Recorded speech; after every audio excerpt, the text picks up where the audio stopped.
Oke, 99,4 Sobat FM, selamat sore Sobat dan Assalamualaikum warahmatullahi wabarakatuh. Dan Alhamdulillah sore hari ini kita bisa ketemu kembali di acara Jendela Ramadan, di mana memang dalam setiap harinya selama bulan suci Ramadan 1443 Hijriah Sobat, kita hadir di tengah-tengah Sobat-Sopati FM dan juga Pak Sopati TV untuk mengkaji agama mengenai seputar puasa. Dan kita bekerja sama dengan Lembaga Dakwah Nahdlatul Ulama Kabupaten Bondowoso Sobat, yang akan selalu menghadirkan ustadz dan ustazahnya untuk bisa hadir di Pasopati FM. Dan nantinya juga Anda bisa bertanya langsung menggunakan jalur telepon yang sudah tersedia. Dan Alhamdulillah di sore hari ini kita sudah kedatangan, yaitu ada Bapak Kiai Haji Tatak Saifullah MHI yang akan membahas mengenai nilai tauhid yang terkandung dalam kitab Al-Hikam Sobat. Dan nanti juga Anda bisa menanyakan langsung ya tentang hal ini. Tapi sebelumnya kita persilakan dulu dan kita sapa dulu ada Kiai Haji Tatak Saifullah MHI yang sudah hadir di tengah-tengah kita di sore hari ini. Assalamualaikum warahmatullahi wabarakatuh, Pak Kiai. Waalaikumsalam warahmatullahi wabarakatuh. Iya, Alhamdulillah di sore hari ini kita bisa Alhamdulillah, kembali iya, iya. bertemu di sini Pak Kiai ya, walaupun hanya setahun sekali. Alhamdulillah. Iya. Dan untuk saat ini Pak Kiai kita akan membahas mengenai nilai tauhid yang terkandung dalam kitab Al-Hikam. Nah, ini mungkin ada sesuatu yang perlu disampaikan dahulu Pak Kiai sebelum nanti kita persilakan Bapak Sobati untuk bertanya. Silakan. Terima kasih.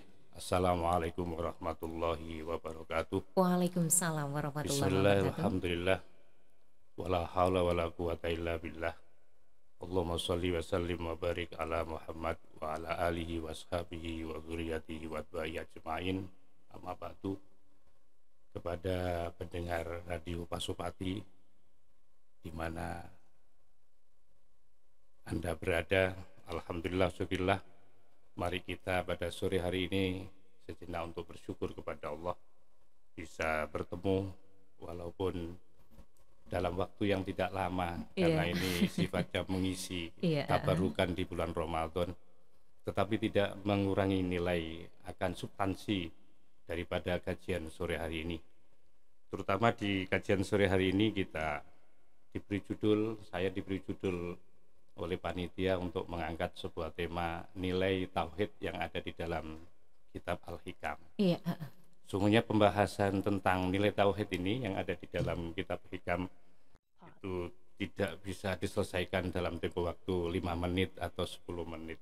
Karena terus terang bahwa kitab Hikam itu salah satu kitab literatur tasawuf yang sangat tabaruh, yang sangat terkenal dan termasuk disebut sebagai magnum opus, yaitu sebuah karya bestseller sekarang, dari sebuah karya yang dikarang oleh seorang mutasawwif yang bernama yaitu Ibnu Athaillah As-Sakandari. Dimana kalau bicara ini kan langsung ringkas ini, karena sungguhnya saya harus memetakan apa tauhid, terus siapa pengarang beliau, dan karakternya bagaimana di dalam karya beliau, dan lahirnya karya ini bagaimana, ini semestinya harus kita jelaskan dan ini butuh waktu yang sangat panjang. Oleh karena tidak mungkin itu, maka akan saya ambil poin-poin pemikiran beliau. Yang jelas bahwa teori tasawuf beliau ya itu bersifat tasawuf khuluqi. Tasawuf khuluqi itu adalah sebuah ajaran tasawuf yang mengajarkan tentang etika, tentang sopan santun antara hubungan seorang hamba dengan Allah Subhanahu wa taala. Jadi ketika kita sebagai hamba ya dengan keadaan yang seperti ini bagaimana sikap kita kepada Allah Subhanahu wa taala. Dan tasawufnya beliau adalah tidak tasawuf membahas tentang eksistensi ketuhanan, tidak seperti Al-Junaid ya, Al-Halat, tidak.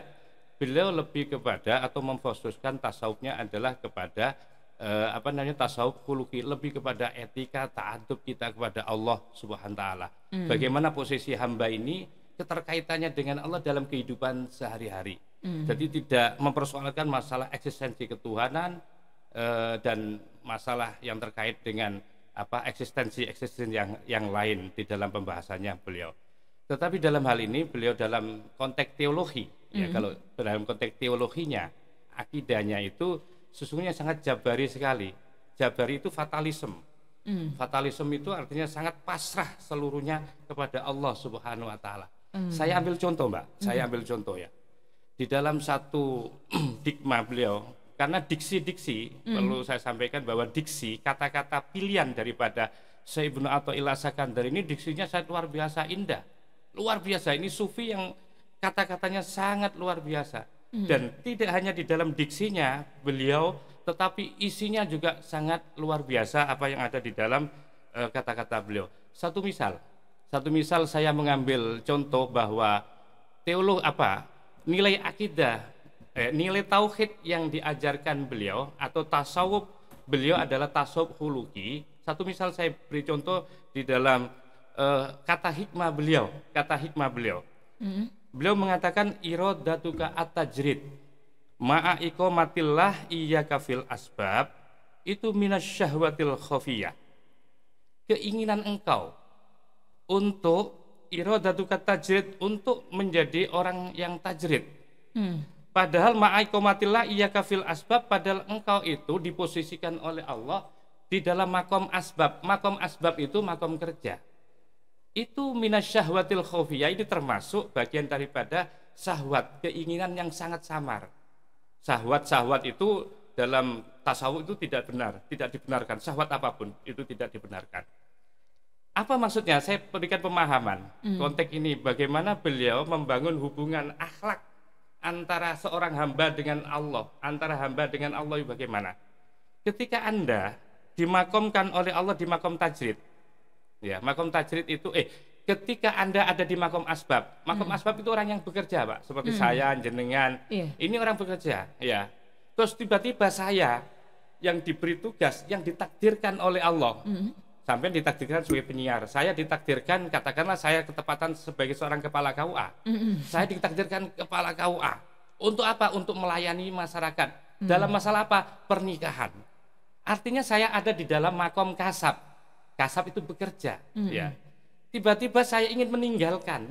Ingin meninggalkan pekerjaan itu, saya menginginkan meninggalkan pekerjaan yang hari ini saya dibutuhkan banyak orang, tiba-tiba saya ingin, enak jadi kiai, wirid saja, ya. Terus di dalam rumah, tidak keluar kemana-mana, nunggui santri. Sementara saya tidak punya apa-apa tentang itu, belum dipersiapkan oleh Allah untuk sampai kepada sana. Loh, hati saya bergerak dan kemudian saya berusaha pindah ke sana, itu termasuk syahwat, Pak. Itu tidak dibenarkan di dalam tasawufnya, ya. Tasawuf daripada Ibnu Athaillah As-Sakandari di dalam kitabnya yaitu Al-Hikam ini. Jadi tidak boleh, ya, tidak boleh. Jadi keinginan saya seperti, atau sebaliknya, wa iradatu kal asbab ma'a iqamatillah iyyaka fit tajrid itu inhitatun minal himmatil aliyah. Atau saya jadi kiai yang tugas saya ngajar di pondok, ya. Mohon maaf ini, ya. Sementara saya keinginan saya, masa saya terus jadi kiai gini, ya. Karena apa? Karena pada setiap manusia itu menerima takdir, Pak. Jenengan menerima takdir, saya menerima takdir. Lah, pada setiap takdir itu, setiap orang yang menerima takdir itu menerima perintah. Saya ditakdirkan sebagai seorang penghulu, jenengan ditakdirkan sebagai seorang penyiar. Setiap takdir itu ada perintah. Apa perintah? Ya, pekerjaan sampean itu biar profesional. Di situ perintahnya harus perbaiki, lakukan itu. Takdir Anda di situ. Lah, takdir-takdir Anda yang sudah ditemakomkan, yang telah ditempatkan oleh Allah itu, selama Anda, ya, masih di situ dibutuhkan orang, masih dipertahankan oleh pimpinan Anda, masih disenangi oleh semua penggemar, jangan pindah, Pak. Sampean kalau pindah itu ingin menjadi bunyai, satu misal ya. Ya. Padahal sampean oleh Allah di sini di posisi yang ditakdir sini dibutuhkan banyak orang. Jadi dengan sebagai seorang yang memfasilitasi antara kiai dengan masyarakat dalam dialog ini. Tiba-tiba kemampuan sampean yang diberikan oleh Allah, sampean kemudian berhenti dari situ. Sampean punya keinginan yang lain di sana. Loh, dalam konsepnya tasawufnya Ibnu Athaillah As-Sakandari itu termasuk nafsu. Itu namanya inhitot anil himmatil aliyah. Seorang yang sudah banyak tamunya, sudah dikeramatkan orang, kok tiba-tiba pengen jadi direktur BRI, satu misal.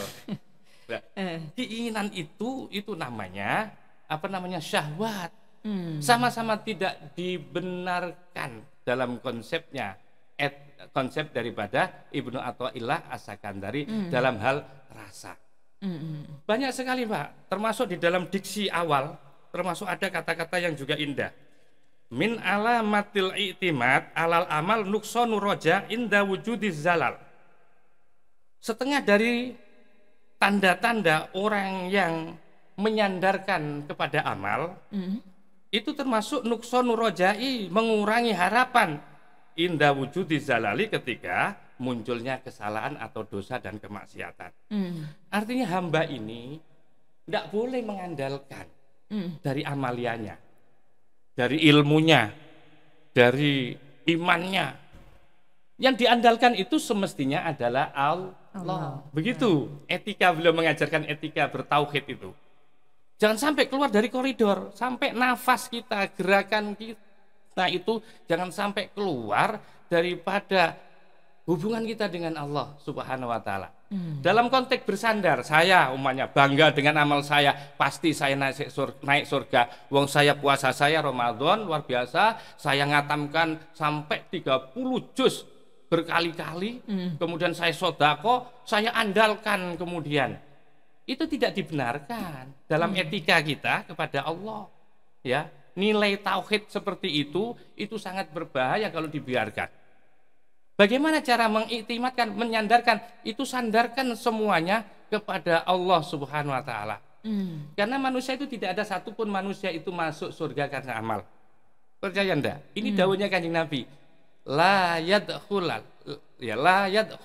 ahadukumul jannah bi amali. Tidak ada seorang pun ya yang masuk surga itu karena amalnya. Qalu wa ma anta ya Rasul? Sahabat bertanya, termasuk penjenengan juga ya Rasul? Iya, na'am. Termasuk saya. Illa ayya ghammadiyanallah bi rahmati. Iya, saya masuk surga itu karena karunia yang diberikan oleh Allah kepada saya. Jadi tasawufnya daripada Ibnu Athaillah begitu kuat. Ilja itu bersandarnya kepada Allah Subhanahu wa taala. Jadi hal-hal yang seperti itu sampai kepada ilmu, apalagi kepada pangkat, ngandalkan pangkat, itu tidak dibenarkan dalam konsep ini. Karena semua manusia itu harus la ilaha illallah. Inilah mu'dhamut tauhid. Akar daripada kebesaran tauhid ada di dalam kalimat la ilaha illallah. Dalam rangka apa itu? La ilaha, tiada Tuhan. Ya, artinya dinafikan semua, tidak ada. Kan tidak ada semua, termasuk saya sungguhnya kan tidak ada kan, asalnya juga nggak ada kan. Ya, nggak ada. Alam ini juga tidak ada. Ini kembali tauhid yang hakiki ini ya, tauhid yang hakiki. Makanya di dalam konsepnya Ibnu Athaillah As-Sakandari kemudian apa sih hakikatut tauhid? Hakikatnya tauhid itu menyatukan Allah, Mbak, maknanya ya, menyatukan Allah. Kalau menyatukan Allah berarti tidak ada kan, cuma satu Allah. La ilaha illallah. Tidak ada zat yang wajib disembah kecuali Allah. Tidak ada sesuatu yang kita tuju kecuali Allah. Tidak ada alam semesta ini kecuali Allah. Itu tauhid itu, kalimat la ilaha illallah itu. Maka itu Ibnu Athaillah As-Sakandari menurut Al-Imam Al-Qushairi di dalam kitab Risalah Qushairi, beliau menyebutkan atau memberikan satu pernyataan di dalam tesis pernyataan dari seorang Ibnu Athaillah tentang tauhid. Apa sih hakikatut tauhid? Apa sih hakikat tauhid? Hakikatut tauhid adalah nisyanul wahdaniyah. Apa yang dimaksud? Huwa ayyakunal qaima bihi wahidan. Jadi hakikat tauhid adalah ketika seseorang itu bisa menjadikan ayyakunal qaim bihi wahidan, menjadi satu, menyatu dengan zat, itu hakikat. Dan ini tingkat tinggi ya, tingkat tinggi. Lah, kembali lagi kepada apa namanya di dalam kitab Hikam ini, terus terang ini. Makanya ini sesungguhnya saya harus memulai dari mana, ini terlalu lebar. Ya, terlalu banyak sesungguhnya. Dan bicara masalah Hikam ya, kitab yang dibuat oleh seorang Ibnu Athaillah As-Sakandari ini adalah adalah kitab yang menjelaskan tentang tasawuf. Sampai ngerti tasawuf itu? Tasawuf itu adalah membersihkan satu ilmu yang digunakan untuk membersihkan hati biar dekat kepada Allah Subhanahu wa taala sehingga menjadi akhirnya menjadi ma'rifah. Nah, di dalam hal ini orang itu tidak boleh kemudian langsung kepada ilmu hakikat, ada tahapan. Ada yang disebut tahapan syariat, ada thariqat, ada kemudian kepada hakikat. Intinya manusia ibadah itu intinya adalah untuk membersihkan hati. Sholat membersihkan hati, baca Al-Quran membersihkan hati. Biar apa? Biar connect dengan Allah Subhanahu wa ta'ala. Itu pada intinya seperti itu. Akhirnya bisa mengenal Allah, bisa mentauhidkan Allah semata di dalam kehidupan. Jadi mulai nyawa, gerak, tingkah laku kita selalu connect dengan Allah Subhanahu wa ta'ala. Itu dalam rasa saja. Dalam rasa saja. Kita sendiri saja yang merasakan sudah. Ya. Dan hal seperti ini sungguhnya tidak perlu diceritakan ya. Jadi dirasakan saja kekuatan. Lah, model ajarannya, model pendidikan yang diajarkan oleh Ibnu Athaillah ya di situ di dalam hal rasa itu tadi. Dan nampaknya ada yang bertanya nih Pak Kiai ya. Baru saja dipaparkan oleh PAI, ada yang mau bertanya. Silakan yang mau bertanya Sobat Pasopati, Anda bisa bertanya langsung menggunakan jalur telepon yang sudah tersedia. Silakan kita angkat saja. Halo, Assalamualaikum. Waalaikumsalam warahmatullahi wabarakatuh. Iya, oke. Dari hamba Allah ada Dari Abdullah, iya di kawasan Sukasari. Oke, silakan apa yang mau ditanyakan kepada Ustadz kita di sore hari ini? Ya. Assalamualaikum Ustaz. Waalaikumsalam warahmatullahi wabarakatuh. Ini temanya mengenai tauhid menurut kitab Al-Hikam gitu. Iya, Tidak ada kaitannya dengan puasa ini. Ya ada. Ya. Yang saya tanyakan Ustaz, ini kan tauhid istilahnya, kalau kalimat tauhid la ilaha illallah kan gitu Ustaz ya. Nah tadi dipaparkan oleh Ustaz untuk menurut kitab Al-Hikam ini, kalau misalnya seseorang sudah menjadi ini, tidak boleh menjadi itu, istilahnya seperti itu. Nah, bagaimana Ustadz kalau misalnya ini guru, seorang ustadz gitu ya, ini kan pekerjaannya mengajar. Terus ada penawaran untuk jadi kepala sekolah atau kepala madrasah. Nah, ini bagaimana Ustadz ini Ustadz? Karena pendapatnya guru mau cita-citanya merubah nasib ke kepala sekolah. Kalau sudah kepala sekolah ini istilahnya jarang-jarang mengajar. Nah, menurut kitab Al-Hikam ini bagaimana Ustaz? Ini kan sudah merubah nasib. Kan begitu Ustaz. Tadi soalnya ini berpedoman ke tadi dari dauhnya Ustaz bahwa misalnya kalau jadi pedagang tidak boleh jadi kiai. Kan? Gitu. Nah, bagaimana ini Ustaz? Misalnya seorang guru mau jadi kepala madrasah. Nah, menurut kitab Al-Hikam ini bagaimana? Terima kasih, mohon penjelasannya Ustaz. Assalamualaikum warahmatullahi wabarakatuh. Waalaikumsalam warahmatullahi wabarakatuh. Oke, terima kasih, barusan ada Abdullah yang sudah bergabung. Dan sebelum kita jawab Pak Ustadz, kita break dulu sebentar. Jangan lupa Sobat Pasopati bahwa acara ini juga didukung penuh oleh Pesona Jepara Furniture. Jadi bagi Anda yang ingin belanja kebutuhan furniture, yaitu perabotan rumah tangga seperti lemari, kursi, meja, dipan, sofa, buffet dan lain sebagainya, Sobat jangan lupa Anda datang aja langsung di Pesona Jepara Furniture. Karena Pesona Jepara Furniture ini menyediakan perabotan berbahan asli kayu jati dengan kualitas terbaik dan menjamin perabotan rumah tangga Anda akan awet dan tahan lama. Dan Anda bisa datang aja langsung di Pesona Jepara Furniture. Untuk Anda yang ada di kawasan Kota Bondowoso, Anda bisa datang aja langsung di Pesona Jepara Furniture 2 yang ada di Jalan HOS Cokro Aminoto nomor 82AK Demangan Bondowoso. Atau juga Anda bisa datang di Pesona Jepara 3 yang ada di Jalan Kismangun Sarkoro Taman Sari Bondowoso Sobat. Dan juga Anda bisa datang di Galeri Pesona Jepara yang ada di Jalan HOS Cokro Aminoto di samping Alfamart Bondowoso. Sementara buat Anda yang ada di kawasan Jember, Anda bisa datang aja langsung di Pesona Jepara 4 yang ada di Jalan Slamet Riyadi depan Indomaret Baratan Jember. Atau juga Anda bisa hubungi nomor teleponnya di 0332 424211 atau juga nomor HP-nya di 081 913 400 500. Dan untuk keperluan perabotan rumah tangga, jangan kemana-mana, percayakan pada Pesona Jepara, karena Pesona Jepara semakin mempesona.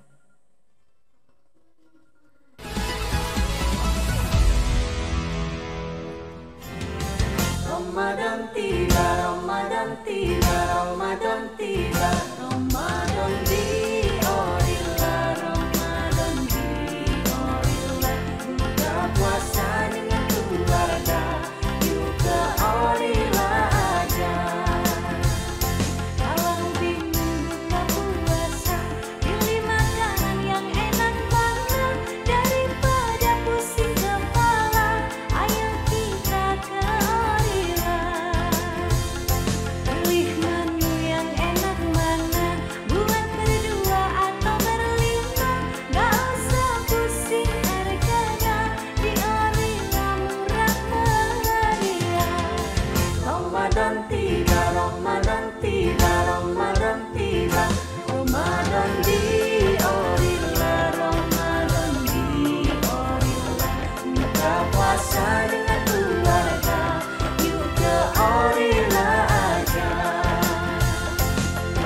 Oke, 99,4 Sobat FM, kita kembali lagi ya membahas tentang barusan yang sudah disampaikan oleh narasumber kita. Ada Kiai Haji Tatak Saifullah MHI mengenai nilai tauhid yang terkandung dalam kitab Al-Hikam, Sobat ya. Mungkin ada yang mau bertanya kembali, oke kita persilahkan dua penelpon untuk saat ini untuk bergabung ya. Oke, halo, selamat sore, Assalamualaikum. Waalaikumsalam warahmatullahi wabarakatuh. Iya, selamat sore juga. Ada siapa di mana nih? Ica di kawasan Bondowoso. Oke, Ica, apa yang mau ditanyakan Ica? Silakan. Assalamualaikum. Waalaikumsalam warahmatullahi. Sebenarnya kaitannya tadi sama ya kaitannya dengan pertanyaan pertama. Karena Ustaz ini berpedoman dengan kitab Al-Hikam, jadi tertarik. Gimana Ustaz kalau seandainya ada seorang mahasiswa, sama ya, cuman bedanya yaitu mahasiswa tadi. Dia kan sudah menuntut S1 selesai. Ya.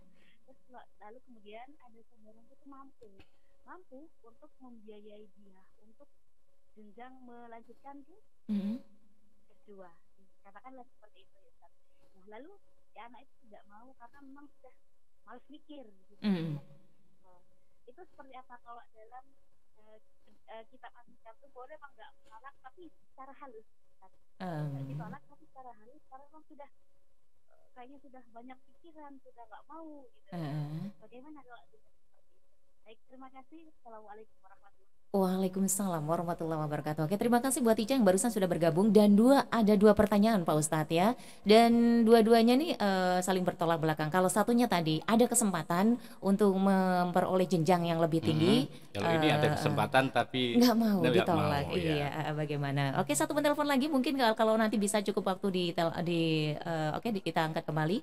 Halo, Assalamualaikum. Waalaikumsalam. Iya, oke. Dari siapa di mana nih? Ahmad, iya, silakan Pak Ahmad, apa yang mau ditanyakan kepada Ustadz Tatak? Waalaikumsalam warahmatullahi wabarakatuh. Monggo Ustadz. Ini dengan Pak Ustadz siapa tadi? Tatak Saifullah.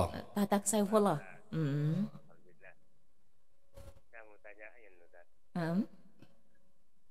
Pembahasan saya itu menarik sama sangat menarik bagi saya tuh. Berarti terutama di diri kita, di manusia itu hati yang terutama itu. Nggih. Tolong itu nanti agak dikhususkan lebih dalam dikit Ustaz. Terima kasih. Assalamualaikum. Waalaikumsalam warahmatullahi wabarakatuh. Oke, terima kasih buat barusan ada Ahmad yang ada di kawasan Bondowoso sudah bergabung. Ada 3 pertanyaan Pak Ustadz ya, dan tadi sesuai dengan yang dijabarkan oleh Pak Ustadz bahwa manusia itu harus menjalani kodratnya seperti apa adanya. Berarti untuk cita-cita ini sepertinya tidak diperbolehkan kita memiliki cita-cita seperti itu. Mungkin bisa dijawab yang pertama tadi Pak Ustadz ini. Untuk yang pertanyaan dari Abdullah tadi yang menanyakan, dia memiliki kesempatan dipromosikan menjadi kepala sekolah, sementara kalau dia menjadi kepala sekolah ini akan meninggalkan untuk mengajar, mengaji dan lain sebagainya. Apakah ini kalau menerima ini diperbolehkan? Silakan Pak Ustadz. Iya. Terima kasih atas pertanyaan yang hampir semuanya bagus dan menarik. Cuma sayang waktunya aja. Iya, waktunya saja. Terkait dengan istilahnya keinginan, saya kembali lagi ini keinginan hati. Satu misal pertanyaan Anda adalah bagaimana orang yang sudah diposisikan sebagai seorang guru, kemudian dia dinaikkan pangkatnya menjadi kepala sekolah. Selama itu bukan keinginannya, kan bukan keinginan, tapi keinginan yang lain. Dan lebih-lebih dalam satu habitat, ya guru lagi ya, dalam satu habitat, tidak sampai memutuskan samudra lautan, artinya pindah dari sebuah tempat yang jauh, yang sama-sama profesinya, yang nyambung itu, dan itu nggak ada persoalan, dan itu malah penting itu untuk dilanjutkan untuk mengembangkan. Yang dimaksudkan itu ketika profesi yang sangat berbeda itu, keinginan yang sangat berbeda, Anda bukan ahlinya, Anda bukan profesional di dalam hal itu, kemudian hanya karena Anda keinginan nafsu Anda saja pindah ke ruang tempat yang sangat berbeda. Yang sesungguhnya Anda ditakdirkan di sini jauh lebih bagus. Ya, karena Anda harus melayani banyak murid. Anda bermanfaat kepada banyak murid. Tapi dalam hal yang profesi yang sama nggak ada soal, apalagi ini dipilih oleh seorang Bapak Dignas satu misal, ini bagus, ini Bapak ini layak untuk dipromosikan. Lah, itu semua potensi itu kalau diibaratkan itu Tuhan, manusia itu semuanya akan sampai dimanapun Anda berposisi, bermakom itu akan sampai. Entah Anda di makom kasab, entah Anda di makom tajrid, Anda akan sampai semuanya untuk dimakrifakan oleh Allah Subhanahu wa Ta'ala. Jadi untuk menjadi orang makrifah kepada Allah tidak harus di makom tajrid. Untuk diperkenalkan oleh Allah tidak harus kemudian menghindar dari makom kasab, tidak. Karena itu di dalam menggapai makom makrifah itu ada 2 jenjang yang dilakukan. Ada dengan cara makomat, dengan melalui tahapan demi tahapan, dengan cara riyadhah dan mujahadah namanya, ya, dengan sabar, dengan tawakal, dengan taslim, dengan qanaah, itu tahapan demi tahapan. Ada yang tanpa tahapan, dan ini sudah menjadi kehendak Allah. Itu yang disebut kemudian wali majdub, ditarik oleh Allah Subhanahu wa Ta'ala. Itu dimakrifakan sendiri, tidak harus melalui proses tahapan demi tahapan ini. Dan termasuk Ibnu Athaillah As-Sakandari ini adalah orang yang dalam tanda petik itu adalah orang yang dipilih oleh Allah tanpa melalui tahapan. Sehingga terang di dalam karya beliau tidak menyebutkan sistematika di dalam makomatnya. Tidak ada, coba dilihat ya. Tidak ada ya. Ya. Tapi di dalam karya Al-Imam Al-Ghazali itu disebutkan makomat. Abul Haris Al-Muhasabi itu makomatnya ada, Maka itu dari hebatnya Mbak, kitab hikam ini sampai disebutkan oleh Al-Banan, kadat hikamu Ibnu Athaillah antakuna wahyan. Walau kanatis sholati tajuzu bi ghairil Qur'an la jazat bi kalamil hikam. Intinya andaikan ya bahwa ada bacaan Al-Quran yang bisa diwakilkan di dalam sholat, maka diksi-diksi kalimat hikam ini layak untuk mewakili Al-Quran. Ini saking hebatnya. Kenapa? Karena ia lahir min mawahibil ladunia, lahir dari peparing-peparing yang bersumber dari Allah Subhanahu wa Ta'ala. Yang kedua, pertanyaan yang kedua. Iya, pertanyaan kedua tadi. Ya, ini sekaligus menjawab itu Mbak tadi. Selama itu nggak ada masalah. Yang penting nggak terlalu jauh.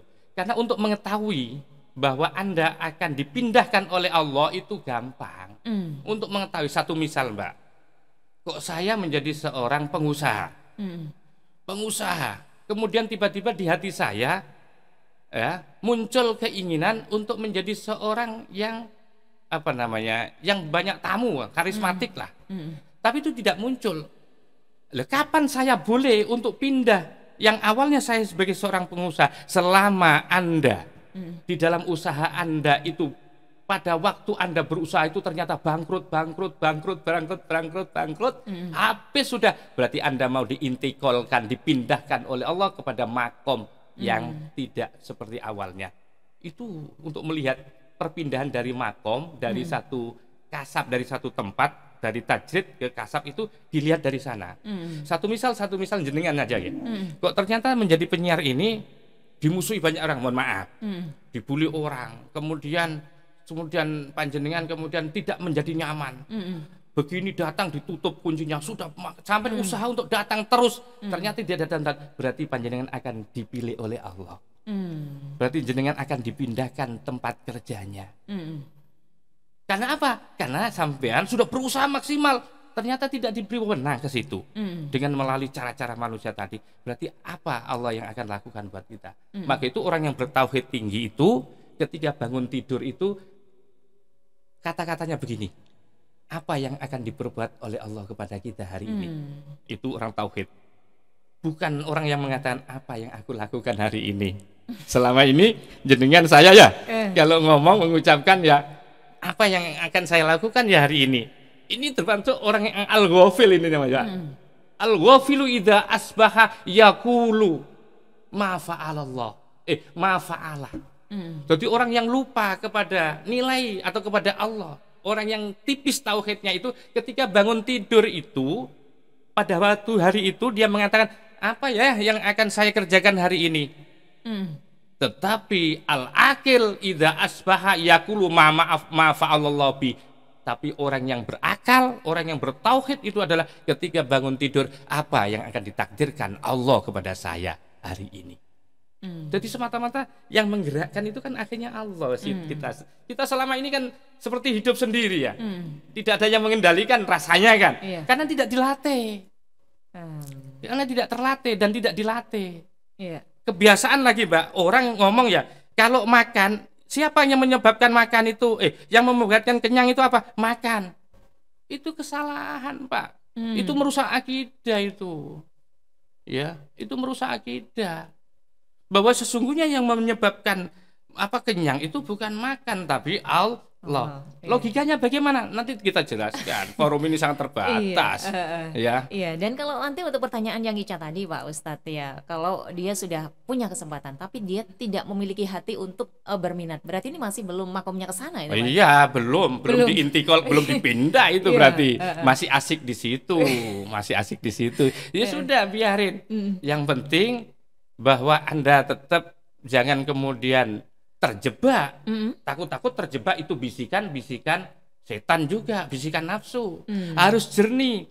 Maka kalau seperti itu, maka Anda bisa melakukan dengan cara sholat.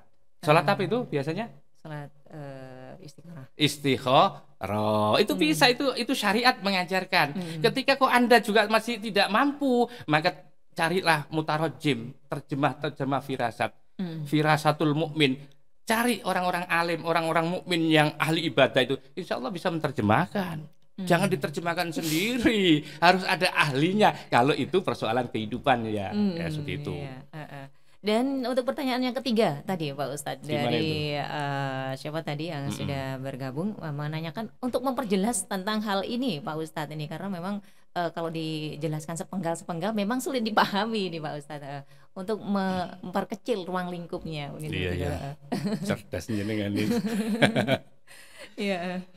Ya beginilah dalam teorinya tauhid, nilai tauhid yang diajarkan di dalam kitab hikam itu adalah bahwa kita semua itu harus connect kolbia kita. Rasa, tauhid dirasa, Pak.